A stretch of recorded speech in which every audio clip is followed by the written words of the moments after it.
Hi everyone, we're back. Today we're going to be doing a pulley problem for physics. So a lot of the times we'll have a pulley with two masses on either side and the string. And to make things simple, at a basic university and high school physics course, we can assume that the pulley is ideal, or that the pulley has no mass, because that would be a different problem in and of itself, rotational motion, and that there is no friction between the string and the pulley. Because obviously, in our real physical world, we will have friction and other forces. So maybe we have a cylinder hanging here, and a cylinder, a, s- a smaller cylinder hanging here. So this is our larger mass. We'll call this big M, mass M, and then our mass little m. So just using our intuition, we can figure out that the system is going to accelerate this way. It's going to accelerate in the downward direction. And this mass is going to accelerate in the upward direction. Now, a lot of the times in these problems, um, it can be a little bit confusing because we don't really know which way is up and which way is down. And so, if you're asked about the rotational motion of the pulley, what we can do is label whichever way the motion moves, whichever way it's going to accelerate, we can call that the positive direction. So in this instance, if the pulley moves counterclockwise, that's going to be our positive direction.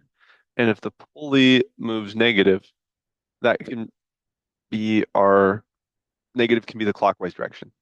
So you can change and choose. In this instance, it's easier to set up the equation, and you'll see why in just a moment, with this as the positive direction and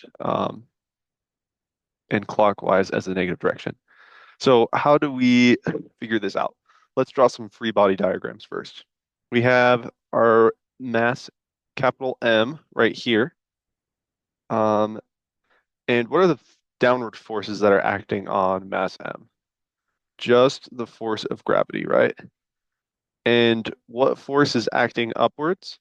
That's going to be T, or the tension between the mass and the string. Cool. And then, of course, our force of gravity is pulling down on it, and gravity always points down, no matter what, unless we're in space or something else goofy is going on. We got Fg equals capital M times the small letter g. Now, let's draw our free body diagram for our small mass m.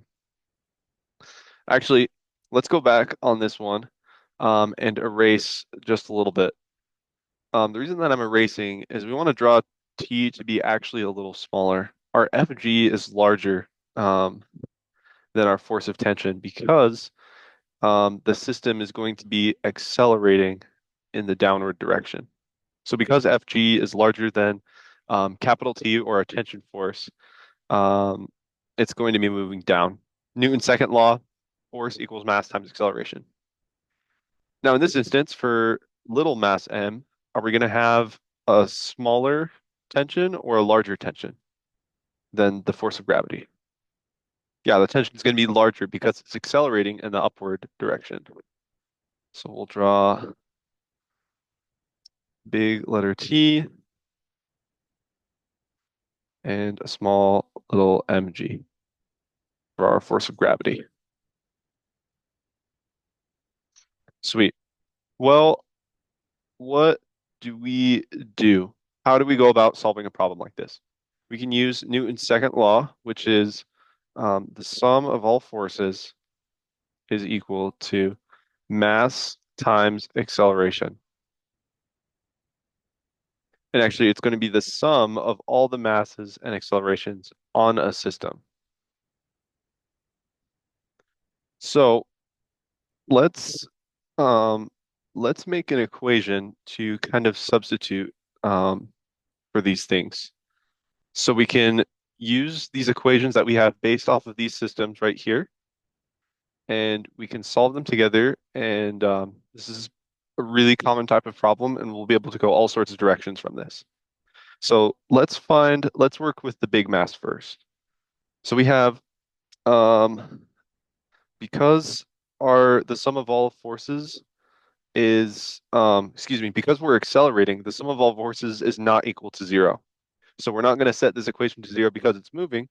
We're going to set this, we'll say the mass of the system, capital M A, is equal to, um, and the forces that are pushing it counterclockwise are in the positive direction. So we'll start with that. That's going to be our FG, or capital M G.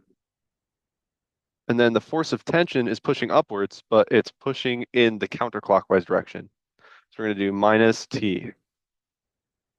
Okay, so this is an equation that we have, that we can set up in terms of T. Now, more often than not, our givens, are going to be the large mass M. That'll be a certain number. And then our small m, our smaller mass, will also, commonly be given. A lot of the times they want you to figure out the tension or the acceleration of the system.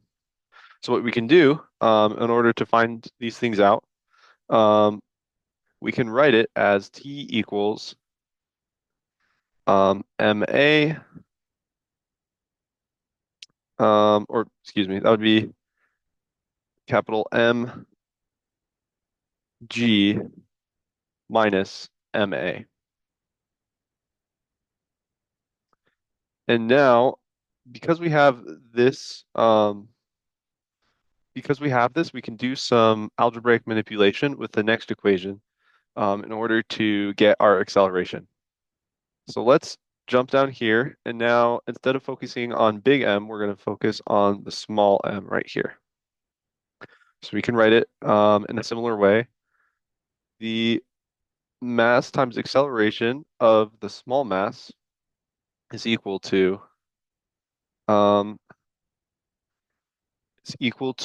well, which forces are pointing in the positive direction?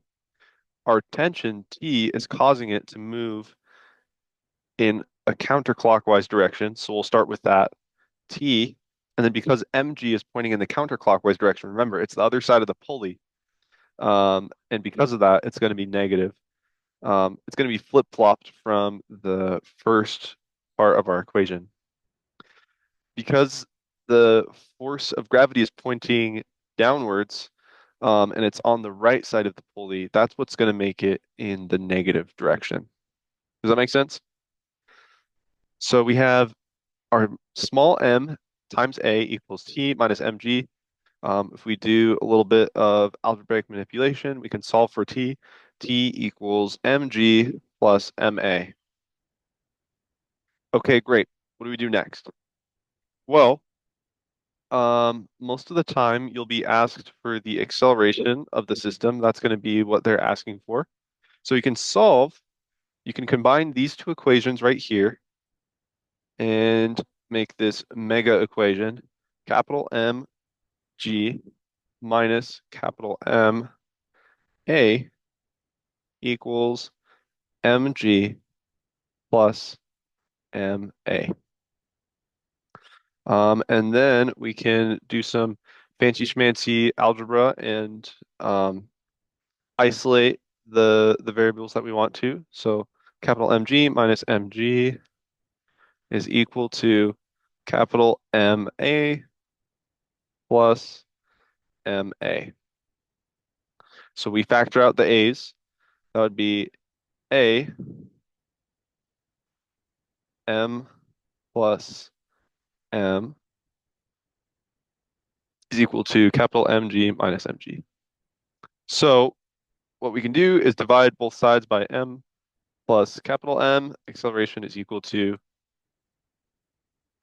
mg minus mg over m plus m. And this is our answer that we got.